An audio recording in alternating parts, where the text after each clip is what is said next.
धीरे धीरे बिहार के अंदर आएंगे, बंगाल के अंदर जाएंगे, जितनी मस्जिदें हैं तो ऐसा ही फैसला अगर देते जाना है तो मस्जिदों को शहीद करके हर जगह वो मंदिरों के अवशेष ही प्राप्त करते चले जाए।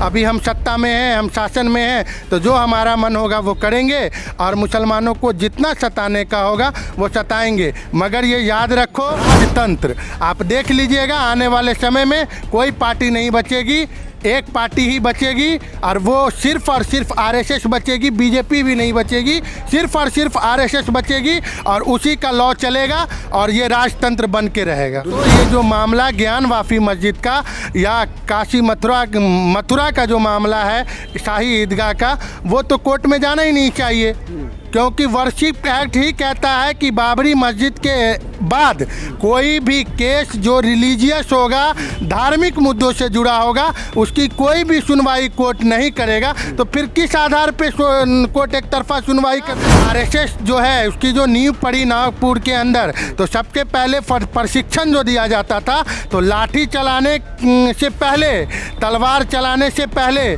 प्रशिक्षण उनको यही दिया जाता था कि तुम पे बहुत मुगलों ने अत्याचार किया है, तुम दबाए गए हो, सताए गए हो।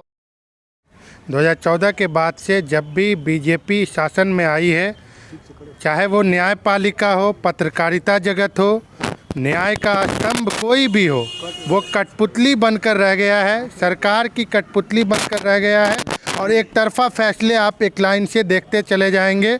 ज्ञान वाफी का मसला हो, अब बात कर लीजिए 1991 में जब रिलीजियस वर्शिप एक्ट आया, उसके तहत जो फैसला कोर्ट ने सुनाया था बाबरी मस्जिद का जो फैसला आया था, उसमें ये कहा गया था कि ये आस्था के आधार पे है।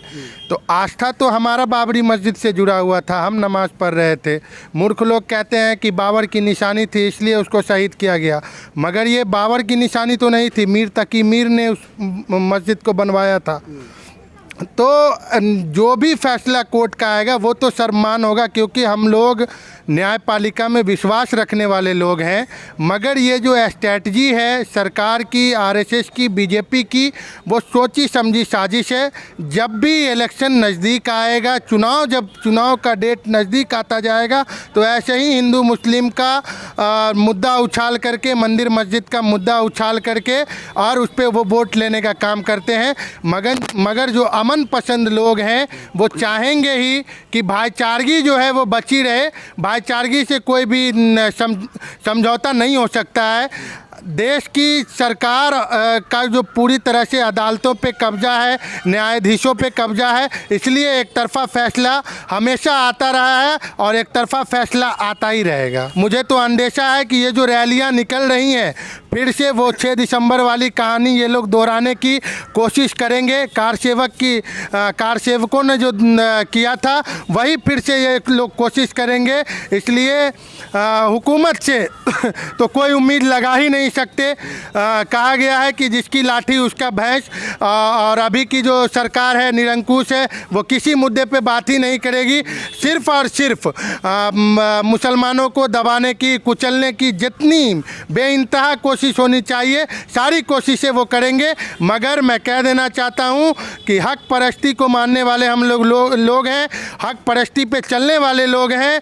खुदा का जब कहर नाजिल होगा तो कोई नहीं बचेगा। आरएसएस जो है उसकी जो नींव पड़ी नागपुर के अंदर, तो सबसे पहले प्रशिक्षण जो दिया जाता था तो लाठी चलाने से पहले, तलवार चलाने से पहले प्रशिक्षण उनको यही दिया जाता था कि तुम पे बहुत मुगलों ने अत्याचार किया है, तुम दबाए गए हो, सताए गए हो। आपके साथ मुगलों ने किया तो आप जाइए अफ़गानिस्तान, वहाँ जाकर कीजिए, जहाँ से मुग़ल आए थे वहाँ जाकर कीजिए। इस्लामिक कंट्री के साथ जब आप बात करते हैं तो मीठी मीठी बातें करते हैं। पूरी तरह से इन लोगों की स्ट्रेटजी है कि राजतंत्र आप देख लीजिएगा, आने वाले समय में कोई पार्टी नहीं बचेगी, एक पार्टी ही बचेगी और वो सिर्फ और सिर्फ आरएसएस बचेगी, बीजेपी भी नहीं बचेगी, सिर्फ और सिर्फ आरएसएस बचेगी और उसी का लॉ चलेगा और ये राजतंत्र बन के रहेगा। दुनिया का सबसे बड़ा लोकतंत्र कहलाता है भारत, आप कह रहे हैं वहाँ राजतंत्र आ जाएगा?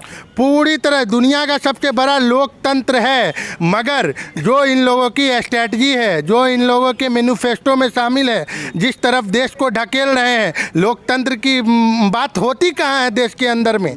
लोकतंत्र की बात अगर कीजिए तो उस हिसाब से तो ये जो मामला ज्ञान वाफी मस्जिद का या काशी मथुरा का जो मामला है शाही ईदगाह का, वो तो कोर्ट में जाना ही नहीं चाहिए, क्योंकि वर्शिप एक्ट ही कहता है कि बाबरी मस्जिद के बाद कोई भी केस जो रिलीजियस होगा, धार्मिक मुद्दों से जुड़ा होगा, उसकी कोई भी सुनवाई कोर्ट नहीं करेगा। तो फिर किस आधार पे कोर्ट एक तरफा सुनवाई करने जा रहा है?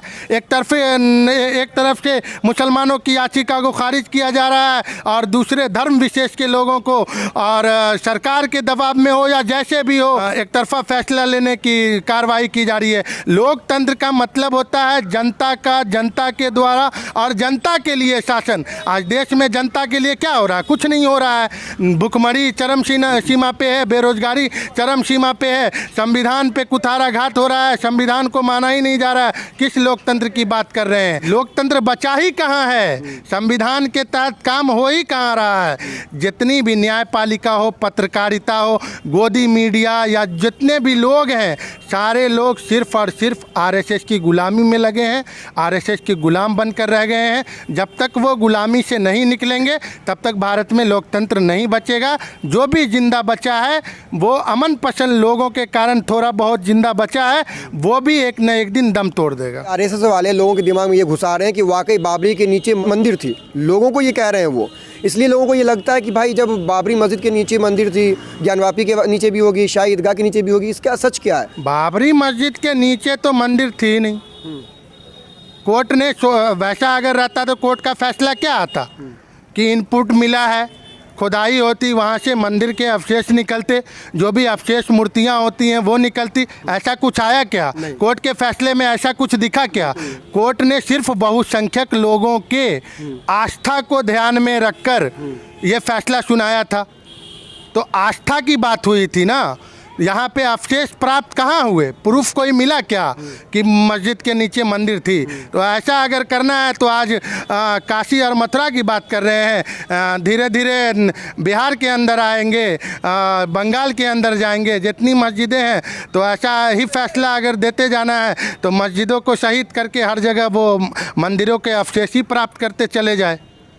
ये तो वही वाली बात है ना, जिसकी लाठी उसकी भैंस।